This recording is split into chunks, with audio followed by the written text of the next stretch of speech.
say? Pioneers. Yeah. Pretty good word for here, don't you think? Trailblazers. Trailblazers. I think courage. Yes. Bravery. Bravery. Yeah. I think they've probably struggled a little bit like you and I too. Absolutely. And now they're just going to tell us all about it. And I'm hopeful that we've re-engaged them and they're not going to retire or think that they shouldn't do something. Wait, what's retirement? Definitely. No, because we need their wisdom. Absolutely. We need their wisdom. Excited to share it with you. Yeah. So welcome to the stage, Ann Kaiser, Elsa Cardenas Hagan, Maggie Snowling, and Louisa Moats. I think it's a standing room.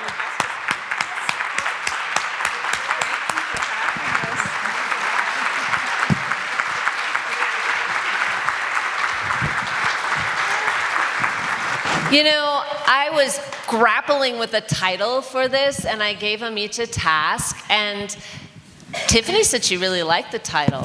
Oh, I love the title. From whole language to the whole of language. You know, one of our mentors up here wrote a little article that went in the American Federation of Teachers called Whole Language Hijinks. 1994. I really like that article. They're going to take it away, and you know, you guys can choose who goes first, or do you want me to choose? Choose Louisa? Okay, yeah. I guess.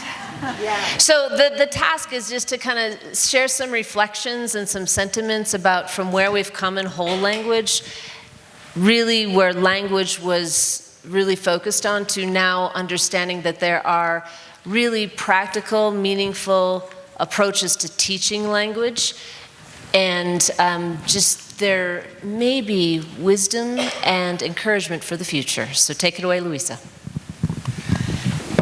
Okay, first of all, I want to thank you, Nell, and your colleagues for putting this meeting together, because it's given me a real shot in the booty to keep on working.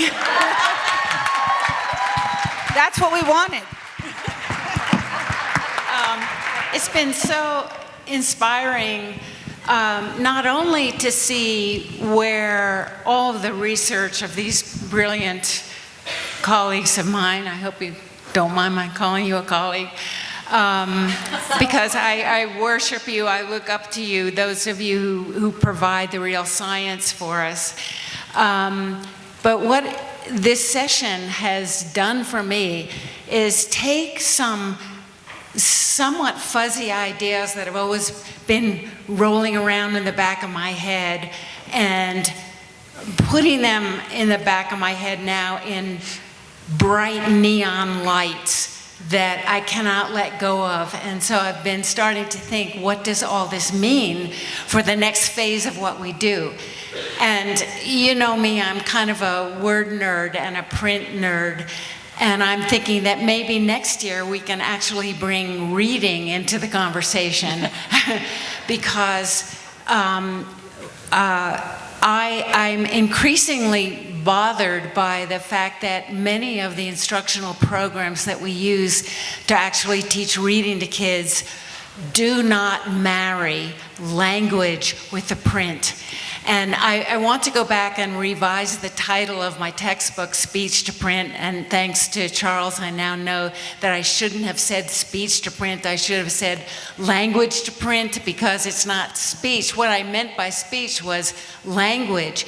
And print, this is so underappreciated, and we need to explore it much more and get the publishers of programs to appreciate that the written form of our language, or any language, but especially English, represents the history of our language. It represents meaning, it represents syntax, and of course morphology, as well as phoneme, grapheme, correspondences, and those are influenced by patterns of speech and print.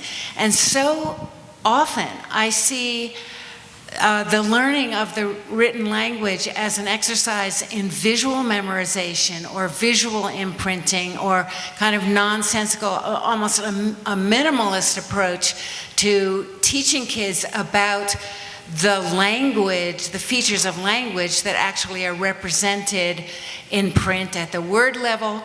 And then also we need to do much more exploration of the relationship between conversational language and written language, the similarities and the differences that are major.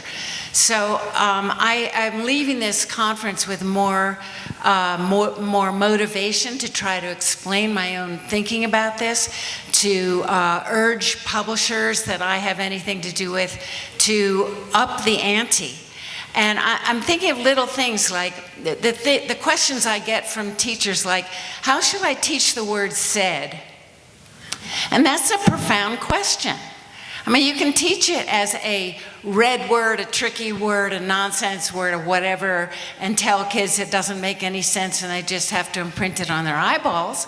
Or you can say, that's one of the oldest words in our language. The oldest words often no longer are pronounced the way they were when the print was invented. So we're going to put it in the basket of the old words.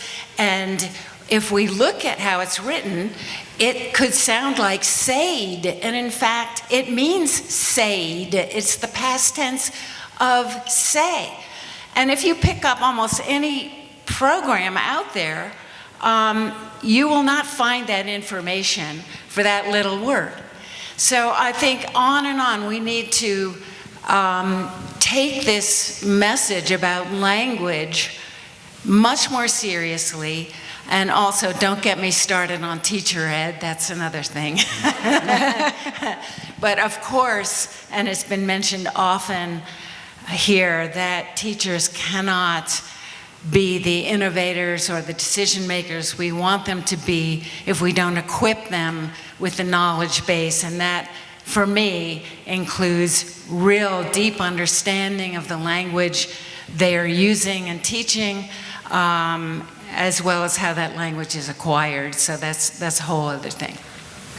Thanks, everybody.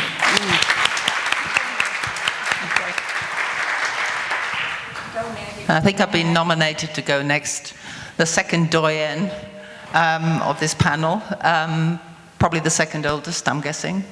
I also am retired. Well, I retired 3 years ago, so I think that there has been a real turnaround, and actually I feel incredibly enthusiastic about continuing to mine lots of old data and to try to get the message out. So whole language, from whole language to language is everything. I think one of my messages is whole language, don't throw out the baby with the bathwater, because that's what we did. And you know, the thing about education is that there are these incredible swings, pendulum swings. And, you know, Goodman and Frank Smith, they weren't entirely wrong about the importance of language for reading. We didn't want to have guessing games. And, you know, in the UK, we had the Searchlights model where you approached a word and you tried many different cues to read it. But there was actually a psychologist who, I think, took a slightly more nuanced view. And this relates to something really that Hugh told us about this morning, which was semantic priming. And the fact that actually, whenever we hear a word, lots of different words are activated in our lexicon.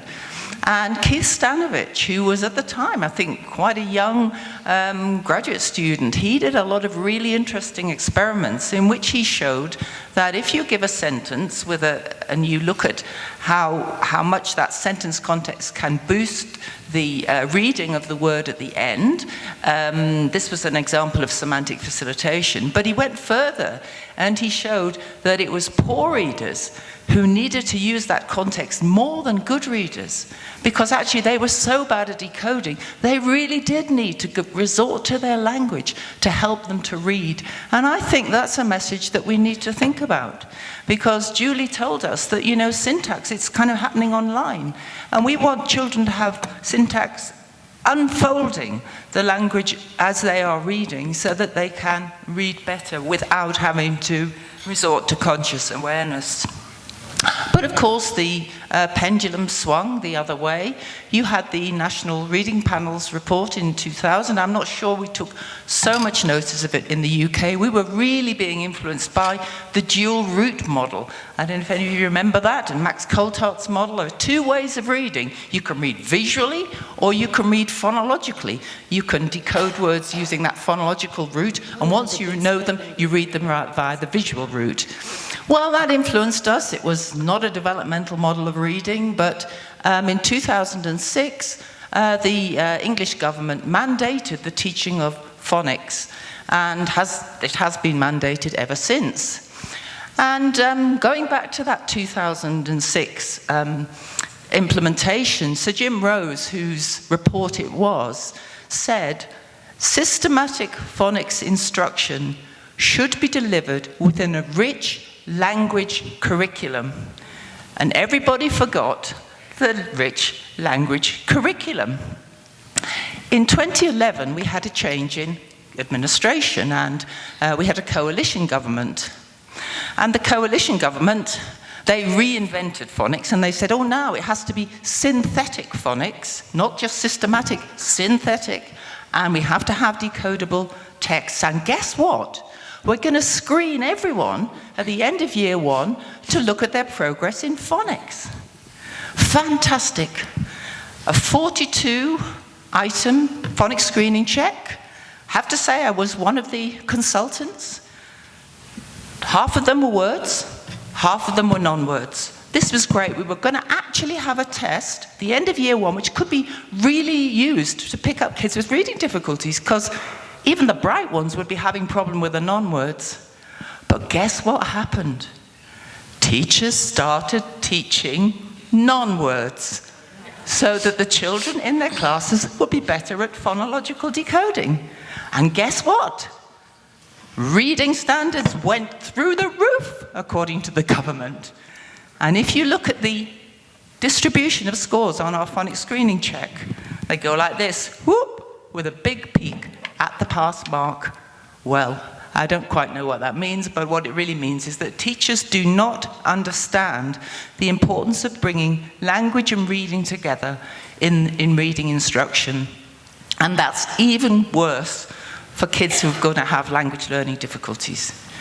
Because, you know, let's face it, quite a lot of kids just learn to read whatever you throw at them. It's the children who come with language weaknesses, and particularly if they get to school with poor language, that they're going to have real difficulty with literacy, with decoding, with reading comprehension, and with using language as a way of understanding the world. So I think that the Big Sky Literacy Summit is just a fantastic way of making us reflect on what's been good about the past in reading and language research, where we are now and where we need to go in the future. And I want to thank you all for coming, and all the incredible enthusiasm and energy that I've experienced while engaging with this conference. And thank you, Nell, for bringing us together, and Tiffany for being her left or right hand woman. And you know, there's a song I can't sing, but if I could, I'd sing, "Girls Have All the Fun."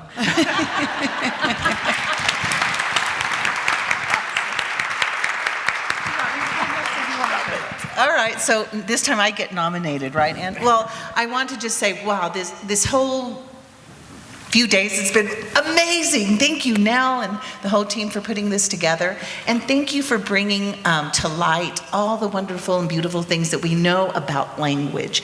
And what we do need to do, absolutely, Louisa, is encourage and help all of those publishers out there on how we can work on explicit language instruction. And yes, we learn implicitly, but we do need our teachers to have, I'm a speech and language pathologist, and so we have had so much training and work. I see all my speech pathology friends out there. We've had so much work on how language develops. And yes, and it's just so interesting. We don't use programs, right, as a speech and language person. We really look at what the children have. And that's what I encourage our teachers is talk to your students, listen to them, learn from them. And then also figure out for those, linguistically diverse students out there, the why behind the what. Why did they say that way? I wonder, is it because maybe they're using their own language for this next language? And, we think about syntax, and people yesterday were asking Julia about, a scope and sequence. But being linguistically diverse means we overgeneralize, and I would love to see that we take that overgeneralization as a part of our learning. We mix words, we make up different words. And today when Louisa was just mentioning that word said, and she said, well, where does it come from? And, why is it said that way? And so for a linguistically diverse student, we want to know the why behind the what, and we also want to know how to say it correctly, right? So we want to speak it, we want to read it, and we want to write it. And that is so important. But hearing the stories this morning, not the stories, but really the work of implementation. It is hard work, and you say you roll up your sleeves. But what I want to say about that is in the trenches, that listening and bringing that collaboration. We never work without the leaders and the teachers. They're so wonderful to hear that you work with the leaders. But here's the thing, leaders change. And how do we keep that going? How have we kept it going for 30 years? Well, first of all, when the new superintendent gets there, I have a meeting. Hey, hi, I'm Elsa Cardenas Hagan. I will be here longer than you will be, right? And this is our strategic plan. Don't mess with it, or else you'll have the whole community, in an uproar. But what it is now is that the teachers won't accept the change because they know what works, and they won't take it. They will implement the evidence, and we need to make our teachers have the courage to speak up in unison and make sure, don't come in and change what we're doing. Yes, we want to continue learning and improving, but this is what works, and we're continuing to do more research to find out what more could work, but don't mess with what we know works. Help encourage us to think further and really think about, and I love that quote that I learned here at Big Sky. The true change is to think greater than your current environment. And we are the change makers, and you are going to make that transformational change. I know it. Thank you.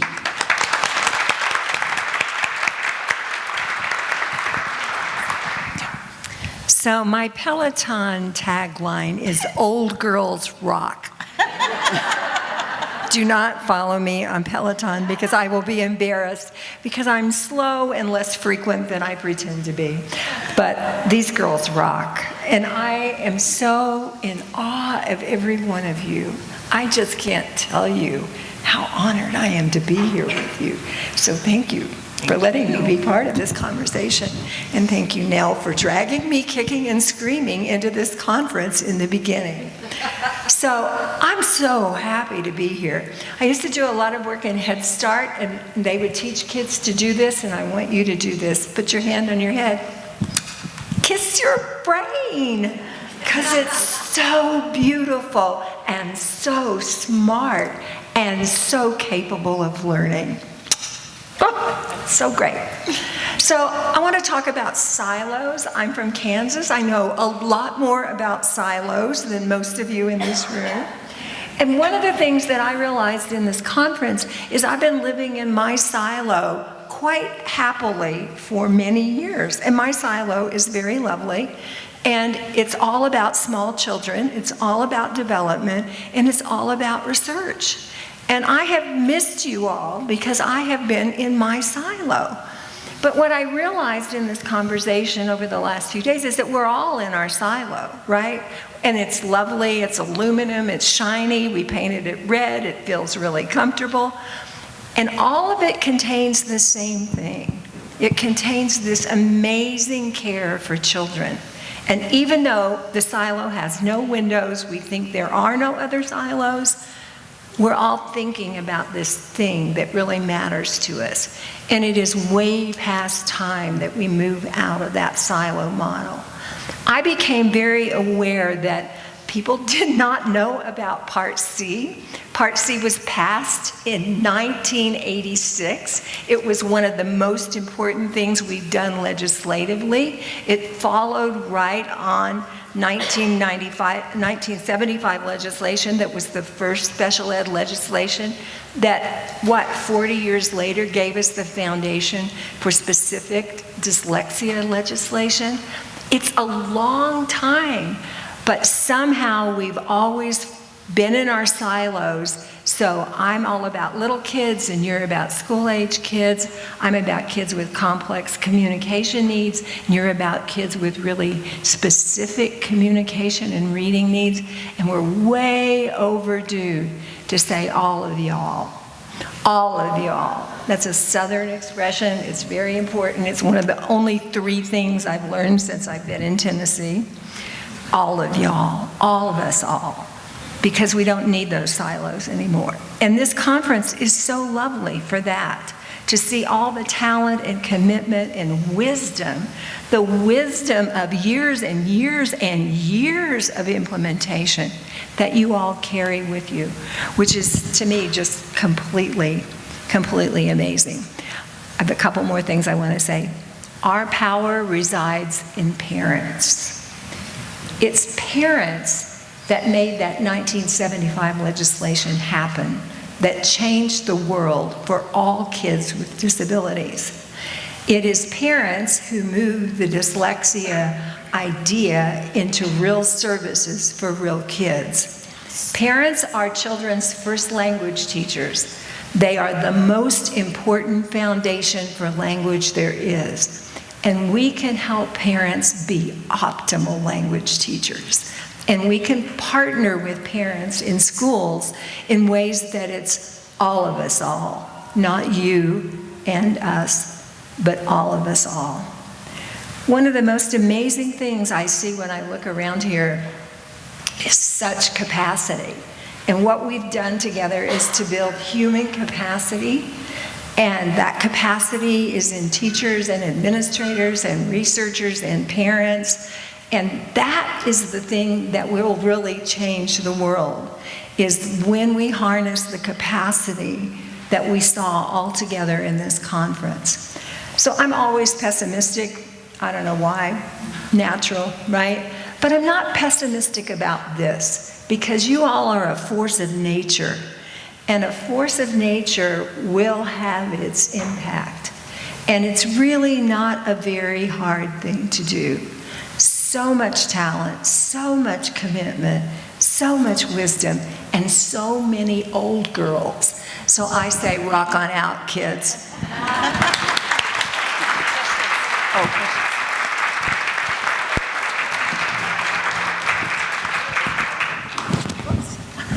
She's sitting on it. I can use this one. You know what? We have some minutes. We do, yeah. Would you guys mind fielding some questions? Sure. Okay, Ann said sure. You sure? Yeah, here we go. Does anybody want to make a gratitude statement or thought or question? Melody? That was so loud. I don't have the ability to ask you a question, but I do have the ability to say thank you from the bottom of my heart. I took letters for the first time 13 years ago, and Danielle was my teacher. And Louisa was Danielle's teacher. And I have learned and grown from all of you, and I cannot thank you enough.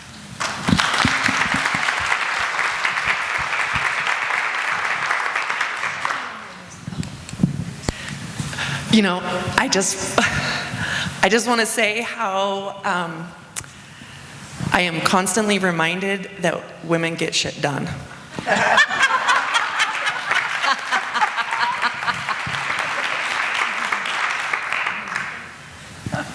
That's funny. I would just like to say Danielle and Terry spoke yesterday about the lid. And I believe these ladies and all of the gentlemen that were up here as well have raised the lid for all of us. And so as we go home, keep the lid high, and then when everybody catches up to you, raise the lid again.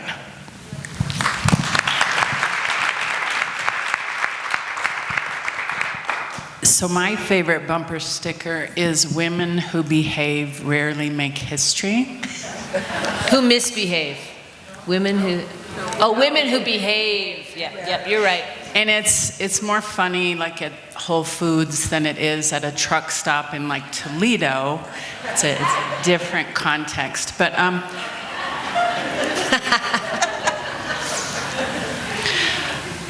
I appreciate the implementation because I'm a parent trying to drive this change. So I love to see how it works in a classroom and in a school.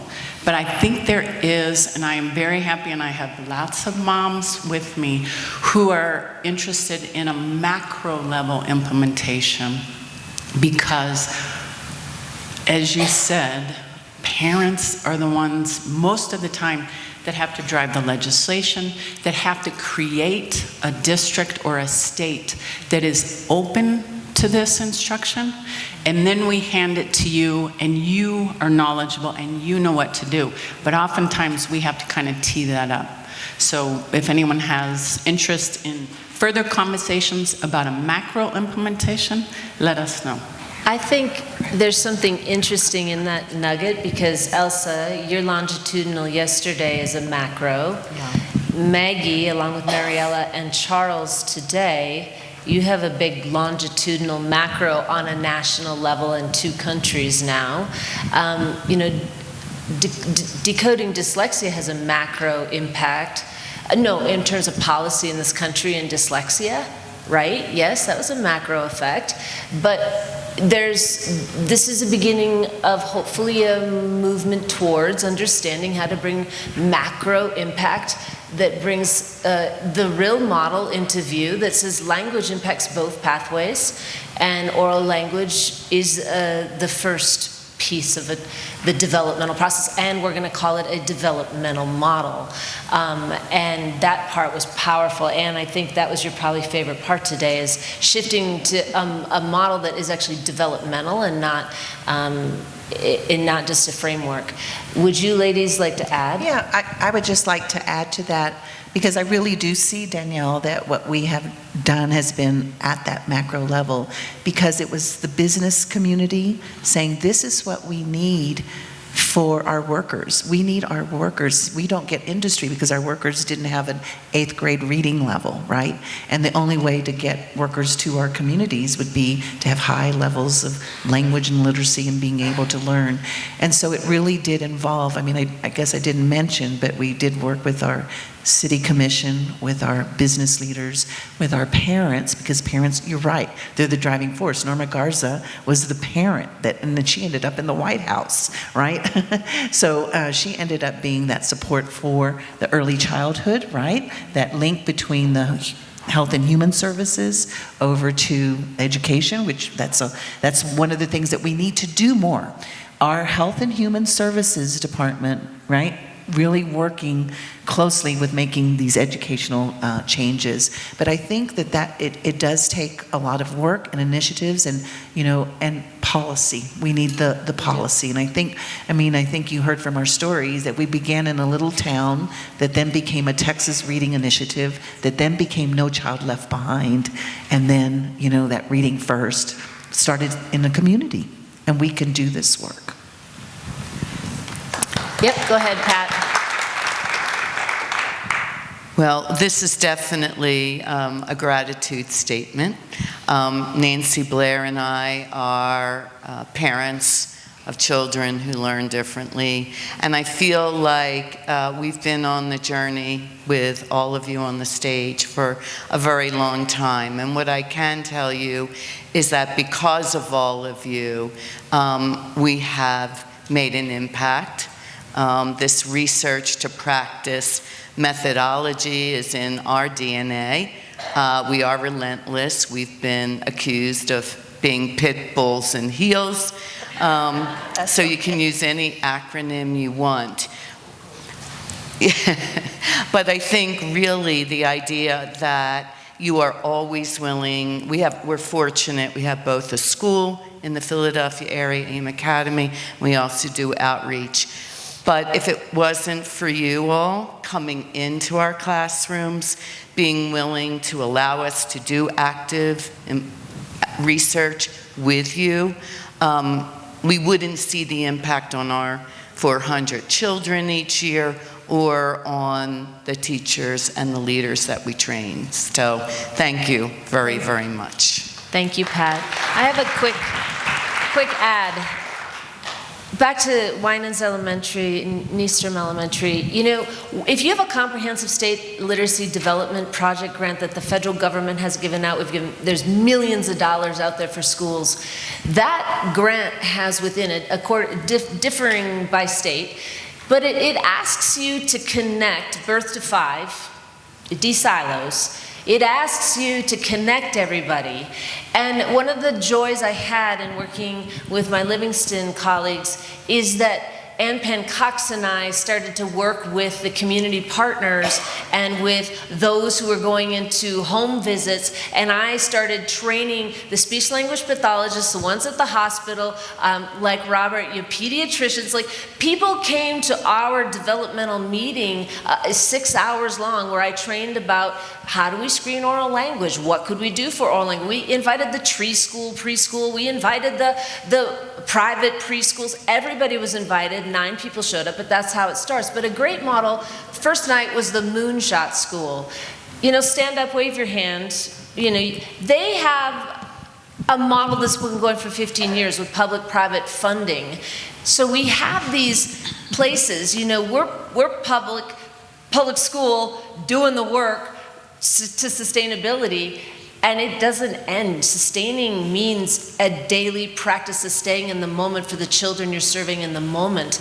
And so it's reach out to the people in your community. Start talking to the hospital and those visiting homes, and really getting people in your realm to say, we're all in this together. All y'all are in this with us. So it's there. You can have macro within each community and macro national, but we have to start somewhere. Tiffany. All right, I'm going to try to do this without too much emotion, but I'm a parent. Well, first of all, I want to thank all the presenters this week. It was amazing, but I really want to thank all the leaders and educators in this room. And I feel like I started my career as a school psych, and I didn't have what I needed to know. And then, after 15 years of that, I have a daughter with dyslexia, and it's changed my life, and it's the reason I'm in the room.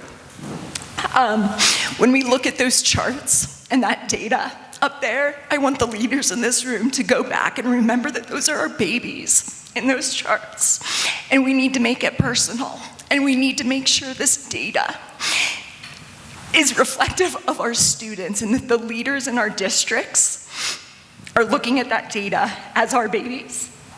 So the other thing I wanted to share, Teresa brought up, I don't remember which day, but about Nick's mom, and that she knew for 5 years he couldn't hear and no one listened.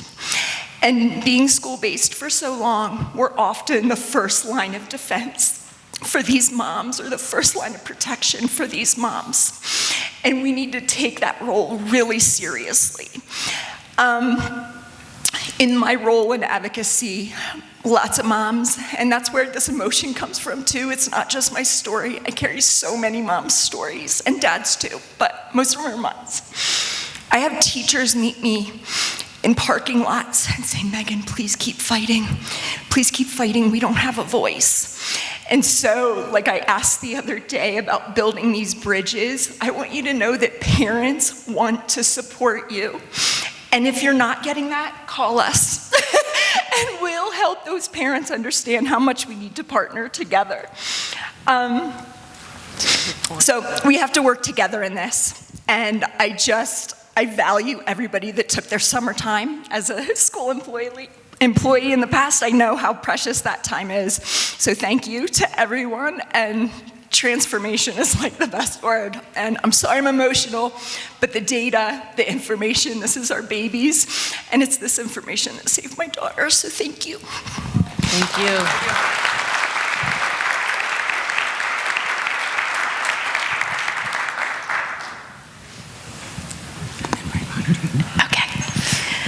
So we brought a team from Alabama. This is our second year to be here. We represent the State Department of Education, the Alabama Reading Initiative. And last year, I'll just be honest, we were a little starstruck when we left here, and we didn't know what to do with this information. So I'm telling this because I'm sharing this because it might be helpful to you. I know there are a lot of new people in the room this year. And so what we have intentionally done is kind of started thinking about where we are, what are we going to do with all this really good information, research. And so we've kind of put it in this kind of conversation that we're going to have when all 8 of us get back, is what content do we need to take back to the state of Alabama? Why do we need this content right now in our state? How should we do this? What are we going to do to implement this? And how are we going to get this information out to our stakeholders this year? So those are kind of our driving forces when we leave here, because last year we went back and we all learned and enjoyed and great, but we need to do better this year of getting this out to the stakeholders who entrusted us to be here. So just thought I'd share that thinking. Thank you. All right, one last question. Thought, gratitude. Go ahead. Let it. It's kind of scary when you get the last word. Is that what you're saying? No. My name is Mary Jordahl, and I'm from Minnesota. My third time being here at the Big Sky Literacy Summit. It's been awesome. My first professional conference was actually in Windsor, Ontario. Does anybody know which conference I went to? It was the Whole Language Umbrella Conference. And Maggie, I just want to say thank you for being brave to say that it was not all bad. And so I've been in this profession now for over 30 years. And I want to encourage us to just be mindful. There's so many shoulders every one of us have stood on for our careers. And whether you agree or you disagree with them, we learn something from everybody along the way, and it helps us to shape our current realities. My colleague and I, we are now letters facilitators, and we're OLA facilitators, and Minnesota's doing big work, and we continue to learn. Our country is just so stinking divided right now. It's so sad, and I just encourage all of us just to leave here, regardless of where we've been and where we're headed, to be collaborative. We have the exact same goal, and like we all have our own personal stories. I have one of them as well, but this does feel different. I think I will be damned if I retire and we do not move the needle. And this feels different, and I think part of it is because of the work in the room. So thank you for that. Thank you. Tiffany's begging for one more. One more. Mm-hmm. Oh boy. So like you, I'm going to try to do this without tears. So I'm part of the Alabama team, and we've spent a year being mentored by Nell and her team, and thank you for that. You're welcome. But I want to step back, and this is 2025, and I became an educator in 2012. So I am 13 years in. This is my second career. I want to back up a little bit further and say it's my second career because in 2010, my youngest son was the first child in our district to have the official diagnosis of dyslexia. In 2010, the first kid. And so I went back and finished my degree, and someone said, "Do you know this chick named Maggie Snowling?" A chick. Fast forward to 2025, and I'm sitting on a mountaintop in Montana having dinner with Maggie Snowling, discussing the fact that what do we do about struggling readers who are still struggling beyond grade 3. After I graduated, I became a 5th grade teacher. I inherited a classroom full of word callers with no comprehension. Hey, you know this guy, Hugh Katz? I'm a fangirl, he knows it. 3 years later, I step out to be trained as a reading specialist, and they said, here's this thing called letters. Louisa Moats. So since I have the last word, I want to thank all of you researchers, scientists, who empower us to do the work. You have empowered us to do some big, big work. And if I can speak for the room and say, it's an honor. It's a true honor. And there are not enough words. There's not enough gratitude. There's not enough love or words that express. There's not enough language to express what you have given the world. And we are forever thankful.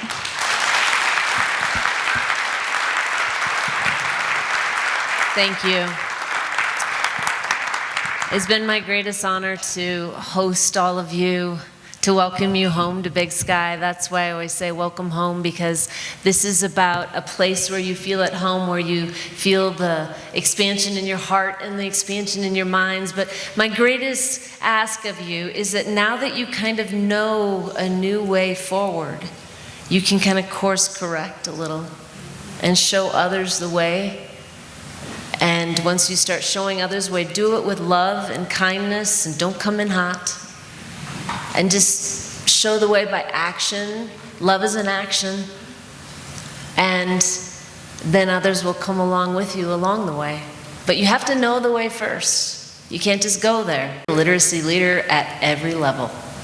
So we're grateful for your shoulders that Tiffany and I stand on for sure. Absolutely. And go ahead. Well, one way I want to end this is by everyone giving you the standing ovation that you deserve.